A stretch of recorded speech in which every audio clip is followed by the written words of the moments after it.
بسم اللہ الرحمن الرحیم۔ السلام علیکم، میری آپ سبھی سے التجا ہے کہ ایک مرتبہ درود ابراہیمی پڑھ لیجیے گا۔ بسم اللہ الرحمن الرحیم۔ اللہم صلی علی محمد وعلی آل محمد کما صلیت علی ابراہیم وعلی آل ابراہیم انک حمید مجید۔ اللہم بارک علی محمد وعلی آل محمد کما بارکت علی ابراہیم وعلی آل ابراہیم انک حمید مجید۔ بسم اللہ الرحمن الرحیم۔ اور اگر ہم تم پر کاغذ میں کچھ لکھا ہوا اتارتے کہ وہ اسے اپنے ہاتھوں سے چھوتے، جب بھی کافر کہتے کہ یہ نہیں مگر کھلا جادو ہے۔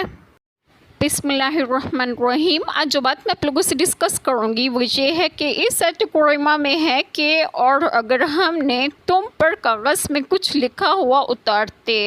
شان نزول یہ آیت کریمہ نضر بن حارث اور عبداللہ بن امیہ اور نوافل بن خوائل کے حق میں نازل ہوئی، جنہوں نے کہا تھا کہ محمد صلی اللہ علیہ وسلم پر ہم ہرگز ایمان نہ لائیں گے جب تک تم ہمارے پاس اللہ تعالیٰ کی طرف سے کتاب نہ لاؤ جس کے ساتھ 4 فرشتے ہوں، وہ گواہی دیں کہ یہ اللہ تعالیٰ کی کتاب ہے اور تم اس کے رسول صلی اللہ علیہ وسلم ہو۔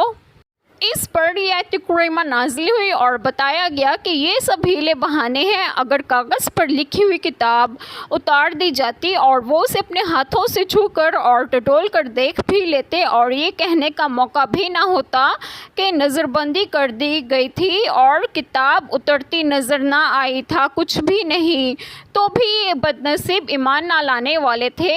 اس کو جادو بتاتے اور جس طرح شق القمر کو جادو بتایا اور اس معجزے کو دیکھ کر ایمان نہ لائے، اس طرح اس پر بھی ایمان نہ لاتے، کیونکہ جو لوگ عناداً انکار کرتے ہیں پھر یہ لوگ اپنی سرکشی اور کفر کی روش میں اس قدر پختہ ہیں کہ اگر ہم آسمان سے لکھی ہوئی کتاب بھی اتار دیتے جسے یہ اپنے ہاتھوں سے چھو کر صاف معلوم کر لیتے کہ یہ کوئی خیالی اور نظر بندی جیسی چیز نہیں ہے بلکہ حقیقت ہے، تب بھی یہ لوگ اسے کھلا جادو قرار دیتے۔ پھر اگر یہ بد نصیب لوگ قرآن پاک کو جادو قرار دیتے ہیں تو کیا تعجب ہے۔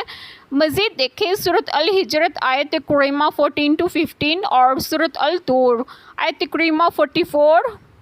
ایک چھوٹی سی دعا جو میں کروں گی کہ اللہ تعالیٰ ہم سب کے تمام گناہوں کو معاف فرمائے اور ہمیں صراط مستقیم کی راہ پر گامزن کرے اور آپ سب کی تمام جائز دعائیں قبول فرمائے، اور جو لوگ بے اولاد ہیں انہیں نیک اور صالحین اولاد عطا فرمائے، اور جو لوگ بیمار ہیں انہیں بھی صحت و تندرستگی عطا فرمائے، اور آپ سب کو آپ کے گھروں میں خوش و خرم رکھیں اور صحت و تندرستگی بھی دیں۔ آمین۔ جزاک اللہ خیر۔